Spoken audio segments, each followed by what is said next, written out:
Okay, hey everybody, this is Ted from KWG Paint Veins, and I got the G4 in front of me, but I'm just going to set the main portion of the G4 off because I'm working with the regulator today. So, problem that people might have been having, and I'm using an iPhone, so you're seeing more of me, which is kind of creepy. Okay, so problem that some people have been having, that I had too, and I'm sure some of you have, is really shitty, inconsistent FPS, and then maybe the gun just stops shooting, and it's not bolt stick, you just shoot and no air flows, nothing, and you hear the solenoid click, and you're like, what the fuck is going on? And you replace the battery and nothing happens, and then suddenly your solenoid timing goes out, and you gotta fix that, and all that stupid shit, and yeah, that's so aggravating. I've been there, I know what that's like, getting ready just to sell a piece of shit and move on. And then, someone at the field told me, oh, you need to replace your regulator. And I was like, bullshit, you don't need to replace the regulator. There's got to be something going on. So I opened up the regulator, and lo and behold, I found out what it was. My OPR adjustment valve had a giant chunk of the rubber ripped out. It was clogging up one of the 4 exterior holes, well, interior, but around the valve, holes for the airflow, and it was giving me a really shitty, inconsistent thing. So I'm going to help fix that. So basically what you're going to do is you're going to take your regulator, you're going to unscrew it from the center, here, like so. You're going to take out the piston and the spring there, and you're going to take your Allen key here, and you're going to take out this can. So you just get right to the bottom of the lower housing of the regulator, like so. So, now that's out. Ding. And I'm just going to set this over here. Anyway, so now here's what we have. We have the OPR adjustment valve, and I'm going to focus this with the camera. So let's hope that that's focused, sort of. Is it? Oh, that's pretty nicely focused. Okay, well, we could try and do better. That's about as good as we're going to get. I'm using the front-facing camera on the iPhone, so it's not as good. So here we got those 4 exterior holes that you see, and then you have that center big thing in there. That's your OPR adjustment valve. So we're going to remove that because that's what we need to do. And if you go online to Dangerous Power, you can get one for $8, as it says here. I also ordered some O-rings, though, for my ASA. But it's $8 piece instead of having to buy a new regulator, which is nice. So what you do is you stick your Allen key in here and you unscrew your velocity adjustment screw just so it's coming above from flush. So it's sticking out a bit. Then what you're going to do, this is the fun part, you're just going to smack it on your hand until the OPR adjustment valve comes out, because it's in there snug, and you just really need to smack the shit out of it, because the ball bearing is going to rattle and it's going to push it out. So you can hear my ball bearing. Okay, there we go, it's out. So, as you can see, I took the valve out, and here we have the ball bearing and the OPR adjustment valve. Now, as you can see, maybe you can see, I'm going to focus here. Can't really see all that well, sorry. There's a chunk of rubber missing out of here, and because it's black, it's a little hard to see. Well, maybe under the light you can see it's not exactly flush and flat. A chunk of that rubber was flying around in here and clogging one of those holes, or even a couple of the holes, and it made my FPS very inconsistent. And the leading cause of that is because people are turning their velocity adjustment screws way too far in. So I'm going to say this now because it's absolutely imperative that you not do this. Do not turn in your velocity adjustment screw until you have air going through the gun. You're still going to be able to turn it, you're going to get more accurate results, but also you're not going to overturn it and ruin your velocity adjustment valve. Because once this goes down on the field, you're done unless you have another one. Because your FPS is going to be all over the place, you're going to need to use a different gun. And that applies to any regulator that's set up this way. So you need to make sure there's air going through the gun before you adjust the velocity. So when you get your new piece and you put it in, you'll notice that on the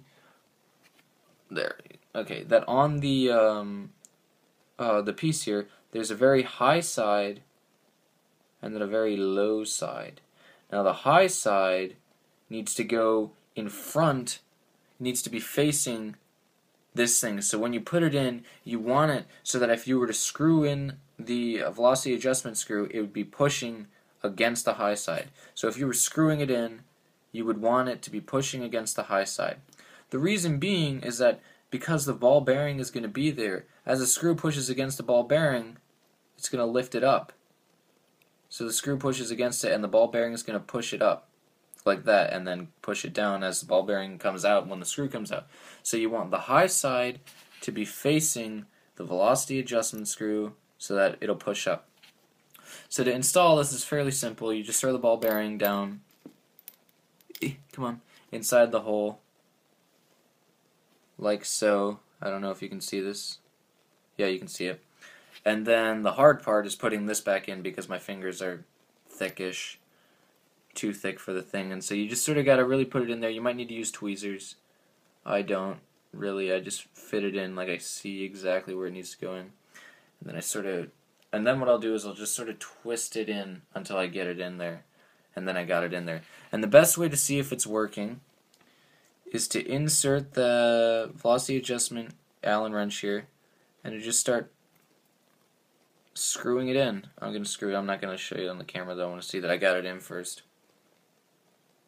And if you start getting resistance early in, you can't screw it in, you need to stop immediately. And that's what just happened to me, because you don't want to ruin the valve. It just means that you installed it incorrectly. You're just going to need to take it out again, like I have to right now. You're going to throw the bearing back in. Yeah, it's kind of a pain in the ass getting this back in right where it needs to go. But once you do get it in, it becomes a pretty simple process. So I got it back in. Now I'm going to screw this in to make sure that I got it back in correctly this time. And it looks like the ball bearing is being pushed and it's coming up. Yeah, it's coming up. So very good. So you'll be looking inside and you'll be seeing that this is raising, and as I screw it out, well, you probably won't be able to see it lowering as well as raising. So I'm going to push it back down. So it's back down flush. Maybe you'll see it raise.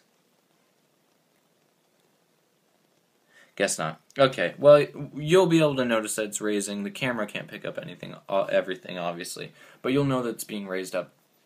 And then all you have to do is plug it back in. Not plug it back in. Screw your regulator back together, screw the regulator back into the gun, put in the macro line, and then gas up the gun, and you're going to have to shoot a couple over the chronograph so you can adjust it. You want to leave this screw perfectly flush, as if it were brand new. You're going to have a couple shots over 300 FPS. You're just going to have to adjust it as if it were brand new because you're putting a whole new adjustment valve in.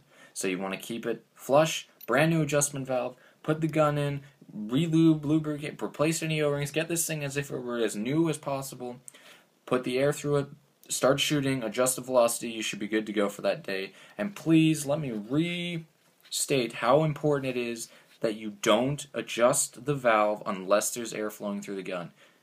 Don't. Just friggin' don't. And whatever you do, don't push down on this like I was before. I'm replacing this, so I don't give a shit.